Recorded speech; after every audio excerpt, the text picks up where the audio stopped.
Tiesa, pačiuose Mažeikiuose senesnių archeologinių paminklų nėra žinoma. Tai galima paaiškinti tuo, kad Mažeikių krašto teritorija buvusi pačiame trijų baltų genčių - Kuršių, Žiemgalių, Žemaičių paribyje. O pasienio teritorijoms ne visada buvo lengva, ypač kai nesutariama su kaimynais ir nuolat kariaujama. Taigi dabartinio miesto teritorijai vystytis sąlygos buvo nepalankios, tam trukdė šioje vietoje vyravusios dykvietės bei pelkynai. Tačiau žmonės, nors ir negausiai gyvenę, savo gyvenvietėms pavadinimus ir anuomet naudojo. Istorikai ir kalbininkai yra atkreipę dėmesį, kad nemaža vietovardžių yra kilę iš asmenvardžių. Tai kažkokių dažnai sunkiai suprantamų aplinkybių dėka, net ir ankstyvosios istorijos laikais, bėgant metams ir keičiantis kartoms, išsaugomi senieji vietovardžiai, Neišiltis ir Mažeikių krašto pavadinimas. Viena iš teorijų teigia, kad Mažeikių vardo kilmę galima sieti su kunigaikščiu Mažeika. XIII amžiuje jis turėjo būti svarbus šios teritorijos asmuo, nes jo žygiai pasakojami Livonijos ordino dokumentuose. Aprašydamas 1290 metais vieną iš žygių į Livoniją, šios kronikos autorius nurodo, kad lietuvių kariuomeniai vadovavo kunigaikštis Mažeika. Jo vadovaujamos kariuomenės būta didelės. Mažeikiai užpuolus Talsų vietovę Kuršę, Livonijos ordino riteriai nesiryžo pulti įsiveržusių lietuvių nedidelėmis pajėgomis, o laukė, kol Rygoje susirinks kuo didesnė Livonijos ordino kariuomenė. Tąkart vokiečių riteriams pavyko pasiekti pergalę. Vadinasi, galima manyti, kad Mažeikių vardo kilmė siejama būtent su šiuo kunigaikščiu. O jei jau Mažeika iš tiesų gyveno, tai kur jis galėjo būti įsikūręs? Čia taip pat esama bent kelių teorijų. Realiausia net muziejininkų kunigaikštį Mažeiką sieti su Daugvario piliakalniu. Nuo senų laikų žmonės jau nuo pačių seniausių laikų kažkur tai kurdavos, kur yra įtvirtinama kažkokia. Nes vis tiek tuo laiku, ypač dar kada gyveni kažkur paribį tarp skirtingų genčių, reikia vis tiek apsisaugoti. Dabar reikšmingiausias archeologinis paminklas prie Mažeikių, arčiausiai esantis. Ir kits momentas, kad vis tiek kunigaikštis jau turėjo gyventi tokiam rimtai tvirtintam tam piliakalnėn, o Daugvario piliakalnis labai didelis, jeigu sujungus abu tos piliakalnius, kaip archeologų nuomonė, kad gali būti.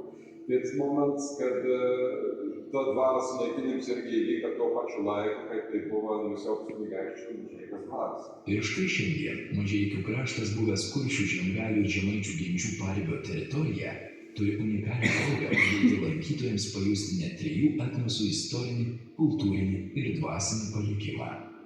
Paprasčiausiai tokia istorinė situacija, kad Mažeikiai yra tarp trijų genčių.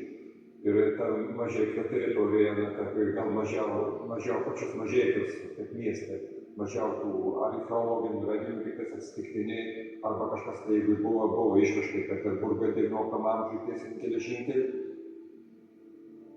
Anuo metu buvo tikima, kad pomirtiniame gyvenime reikės įvairiausių daiktų, tad žmonės buvo laidomi su ginklais, papuošalais ir net namų apyvokos daiktais. Mokslininkai, archeologai jau daug metų nagrinėja mūsų krašto istoriją, remdamiesi kasinėjimais Dapšių, Daupario, Jautakių, Renavo piliakalniuose bei aplink esančiuose Zastaučių, Kukių, Kivylių, Skėrių, Mažeikių, Griežės, Pavirvytės kapinynuose. Pastarasis buvo tiriamas 6 metus. Dar kasinėjimų metu išryškėjo Pavirvytės bendruomenės turtingumas. Veikiausiai dėl to, kad ji buvo apsupta 2 upių ir derlingos žemės. Tai vienas iš įdomesnių paminklų ne tik Žiemgalių žemėje, bet ir visoje rytų Pabaltijo archeologinėje medžiagoje. Jeigu kalbėti apie mokslinius atradimus, tai jie iš tikrųjų didžiuliai. Nes iki to kapinyno buvo manoma, kad Žiemgalių teritorija užsibaigia Ventos upe.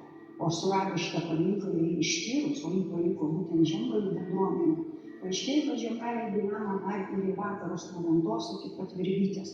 Iš esmės praplėtėme Žiemgalių gyventas ribas. Kitas svarbus atradimas tai, kad tas kapinynas yra paribyje tarp Žiemgalių ir Kuršių. O tokie kapinynai, kur yra 2 genčių paribiuose, yra labai svarbus. Dėl to, kad kultūrinį požiūrį jie perima kultūrinius bruožus ne tik tai savo, bet dar ir kaimynų. Tai iš tikrųjų toks paminklas, kur matome, kaip Kuršių kultūra skiriasi nuo Žiemgalių, konkrečiai toje pačioje teritorijoje, O kapai skirtingai, žmonės skirtingai laidoti ir skirtingos įkapės. Ir tai yra iš tikrųjų labai paminklas toksai, kaip sakyčiau, etaloninis. Užmydalių kapai yra negiliai laidoti. Tiesiog arba buvo toks paprotys, to žmonės laidot negiliai. Nes mes irgi randame 45 cm gylyje ir 50 ir labai pasiseka tam kapui, kuris buvo 60 cm gylyje. Tai tada jį randam nesuardytą. Tai va dauguma jau buvo be abejo suardytų kapų. Kaip sakau, ten apie tą kapinyną gali pasakoti labai daug, nes medžiaga yra tikrai išskirtinė. Ir tie kapai, kurie nesuardyti, jie praktiškai visi išskirtiniai. Tokius įsimintiniausius, tai turėčiau paminėti 2. Abu mergaičių kapai, vienas 135, kitas 138. Tai tam 135 kape esu radus jaunos mergaitės, ten yra palaidojamos, kur nepaprastai įdomus buvo įkapės įdomus ir tarp jų 3 įėjimo plokštelės. Tai buvo pirmą kartą Lietuvos teritorijoje surastos įėjimo plokštelės kape, nes iki šiol jos buvo randamos tik piliakalniuose, kur buvo vykdomi tie, sakykime, lydymo darbai. O šitas rastos kape ir pas mergaitę ir padėtos ištisai iš galvos, buvo susuktos į audinį, kurio neišliko tik saktelį prie to audinio. Ir tose plokštelėse matėsi, kad dirbinukai ten buvo liejami, matyti šalavo ir smulkus papuošalam, nes šalavo temperatūra labai žema lydymosi. Ir galėjo tam tos amatininkės, sakykim, tokius darbus dirbti ir namų sąlygomis. Ir kitas kapas, tas kaip minėjau 138, kur buvo nepaprastai turtinga moteris palaidota, kur yra keletą 4 smeigtukai rasti drabužiams susegti. Ir vieni iš jų rozetinė galvutė, kurie visam Pabaltį tik 6 kokie rasti. Labai gražus importiniai karoliai mėlyno stiklo, kur greičiausiai bus importas iš Kijevo Rusios, sidabrinės eglės ir peiliukas, kuris būdingas kinų kultūrai. O dar nepaminėjau, kad ten ne tik tai kuršiška įtaka jaučiasi, bet truputį ir lydų įtaka, nes matyt venta buvo dar plaukiama iki reiškias ribos su lydų gyventa teritorija, tai tokie, sakyčiau, kaip ir kovos peiliai, kas lietuvių moterių nebuvo būdingos, čia buvo palaidotas tokių peilių.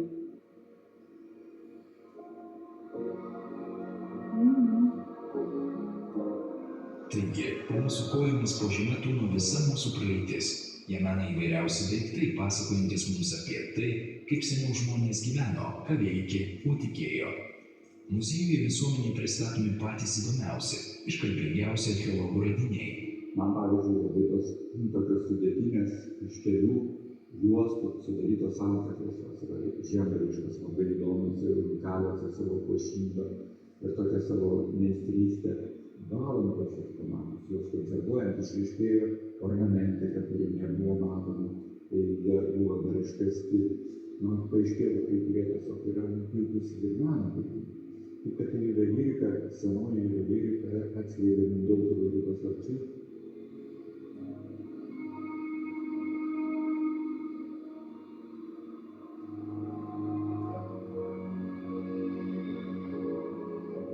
Nuo 2018 metų Mažeikių muziejuje veikia regėjimo negalią turintiems lankytojams pritaikyta ekspozicija Atrask, paliesk ir išgirsk Mažeikių krašto istoriją.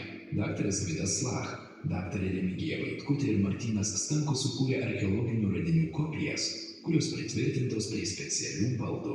Eksponatus galima ne tik liesti, kilnoti, bet ir pasimatuoti.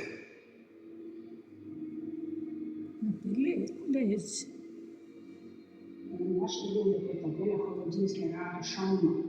Tai yra irgi nepaprastai retas radinys, kad kapinyne būtų surastas šalmas. Jis yra metalinis, geležinis, taip jau pasakius, tik puoštas žalvariu ir reiškia kuršių skirtas. Jisai buvo rastas šalia, Milise, kapo įvardinkim taip, palaidojimą. Jisai buvo simbuškės tiesioginė prasme per laiką, tai jisai buvo knėrytas iš šono ir tos knėrės matomai yra suirusios ir dėl žemės spaudimo jisai tiesiog visas buvo sumizdytas.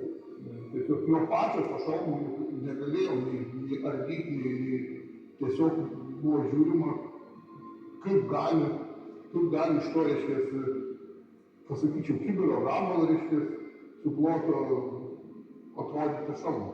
Tai jis pardavė, netinka, tada nes reformuojasi kitaip. Na, tiesiog čia tokia ilga žaidimas buvo.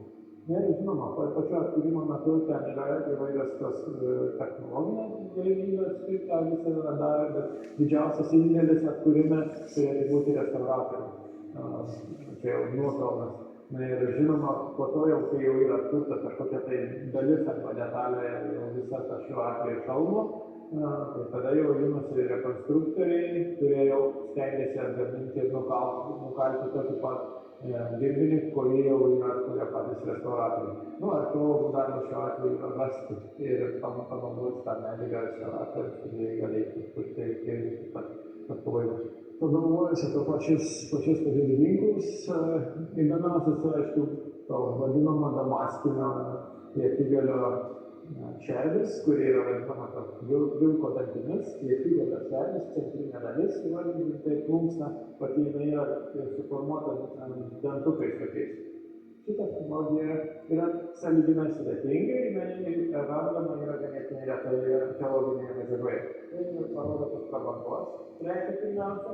Antras dalykas, kad technologiniai procesai, kurie buvo vykdomi tuo momentu, tai buvo ganėtinai aukšto suvokimo ir aukšto lygio. Ir taip, tai buvo ne tik tai, kad būtų sluoksniuota geležis ir tiesiog parduota, bet yra visai kiti elementai techniniai, kurie dar paįvaitina pačią estetiką. Jeigu ten tas pats sulankstymas, karbiravimas, tos pačios geležies sluoksniavimas, to damasko vertimas jisai padaro savaime, tiek geresnį plieną, tai šiuo metu tie vilko dantys, kurie yra įtarti, tai čia yra tiesiog estetika daugiau negu kad funkcija. Kalbant apie šitą ietigalį, turi antikotės žalvarinį bronzinį žiedelį tokį daugiakampį.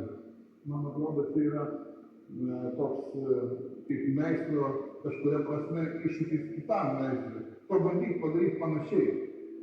Nes aš pats galvojau, kaip tai galima padaryti, bet aš nesu juvelieras ir aš nežinau tų technologinių niuansų, kaip galima, užsodinti tą žalvarinį, dalyką ant antikotės. Tariausi ten su įvairiais juvelierais ir buvo prieita išvada, kad greičiausiai buvo aplipdyta, tarkim, specialinių molio, ta vieta ir pripilta žalvario. Ir po to gali būti, arba jau ta forma buvo tiesiog daugiakampė, arba ne tiesiog po to kažkokia vilgė nuvildė kampus. Tai va, čia toks, sakykime, reikalas, pabandyti kiaušinį butelį įkišti. Kaip tai išeis?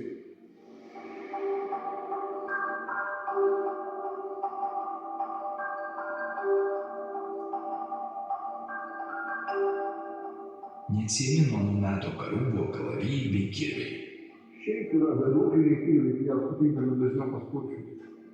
Tai jie ypatingai yra tokie specifiniai ir dėl savo panaudojimo ir dėl technologijos pagaminimo. Tai va, ko gero, man galbūt vienas atitikesnių ginklų. Jie būdavo maždaug 1,82 m ilgio koto. Jie būdavo padžodės vėduoklės, tai vėduoklės tokios formos. Gana platus ašmuo, tai 20,2 cm su tokiais smailiais galais. Viena funkcija būdavo užkabina už rikiuotės, už įvykių susidengusių karių, užkabina už nugarų ištraukdavo, tarp rikiuotės. Savaime, aišku, kai smogdavo su patyriu, tai jis turėjo kertamą, galėdavo kirsti. Savaime, aišku, galėjo išdurti, nes turėjo, ir tokį smailutą kampą. Pirmą, tai jisai buvo toks daugiafunkcinis įrankis, dabar galėtų pasakyti. Kalavijai yra labai retai randama kapuose. Kapų medžiagoje įvardinti taip, gal 100 žmonių, gal jie palaidojimus vyrų būtų gal tai vienas kalavijas. Tačiau dabar, kai mes matome muziejai, yra sulankstyti kai kurie kalavijai, kai kurie yra tiesus. Ir grynai susiję daugiausiai su laidojimo tradicija. Laidojimo tradicijos jos nuolatos būdavo kintamos. Ir kaip šiuo atveju matome, kalavijai yra sugniuždyti. kai kurie kalavijai yra tiesūs. Tai yra grynai tokia pasaulėžiūros kitimas. Aš išvelgiu tiktais du tokius elementus, kurie pateisintų šitą visą tradiciją. Vienas dalykas, kad tas ginklas patektų į tą įsimirusią į pomirtinį pasaulį, kad jisai tarnautų, jisai yra sulankstamas ir įdedamas kai kuriuose religijose, tai turi tam tikras sievas, simbolikas ir panašiai. Kad jie peržengtų lygiai tą patį gyvųjų ir mirusių barjerą, jie turėdavo irgi būti sunaikinti. Dabar, jeigu mes žiūrėtume iš kitos pusės, tais laikais irgi pasitaikydavo kapų plėšimų. Ir tai yra vienas iš apsisaugojimų, kad nerekomenduotų tų pačių daiktų, jie būdavo tiesiog sudeginami, sulaužomi ir panašiai. Tai gali būti ir praktinis kažkoks padarymas tokio ritualo, bet lygiai taip pat ir gali būti grynai susijusi su pačia dvasinė jų pasaulėžiūra. Vilniaus dailės akademijos mokslininkai, dailininkai, dizaineriai kartu su Mažeikių muziejaus kolektyvu įgyvendino šiuolaikinį ir interaktyvų meninį mokslinį projektą Mažeikių kraštas tarp Kuršių, Žiemgalių ir Žemaičių. Ir jau nuo 2011 metų čia veikia moderni archeologinė ekspozicija. Tiesą sakant, man labai pasisekė, kad buvo 300 kvadratinių metrų pastatas.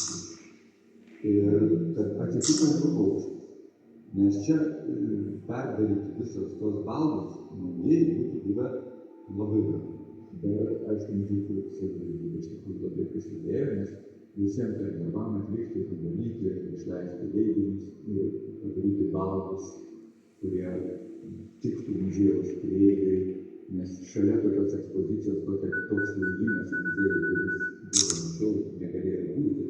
Ir viską pavyko suderinti, remontavome tą visą salę ir netgi prieigas visas ir taip mes galėjome padaryti šitą pamatą.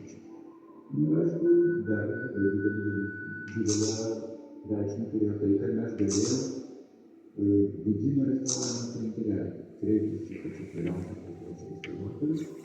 Ir muziejai labai yra efektyvi, bet archeologija yra daug dalykas, kad visi iškasus žemę sako dalyką daryti. Tai viskas buvo puikiai nuvalyta, konservuota. Buvo labai ir neįtikėtina, mums patiems pradžių, kai kilo ta idėja pervežti. Tai 22 muziejai, tai tarp nacionalinių, Kauno ir taip toliau, ką mes patirsim iš tų muziejų. Bet kai mes pradėjom žiūrėti detaliai ne tik kas eksponuojama šitą erdvėje, bet detaliai kas yra fondas, tai fondai pasirodė labai turtingi. Ir tai tiesiog išmušė tos medžiagos valanda, kai negalėjo atsiskleisti visų grožių. Taip kad dabar sakyčiau, kad Mažeikiai bent tokią ekspozicinę prasme yra išskirtinė. Daugelį akmenį nusileidžia, o kai kada yra tokia, sakyčiau, įdomesnė negu ryškesnė iš tokių gana didelių miestų muziejų ekspozicijų. Mažeikių istorija diktuojanti žemės lobiai tavęs laukia būtent čia. Iš protėvių dūšios palikę, iš šių dienų rankas patekę muziejaus eksponatai suteikia mums nepaprastą dovaną – pajusti protėvių gyvenseną. Tad kviečiame į senąjį kuršiško, žiemgališko ir žemaitiško Mažeikių krašto pasaulį.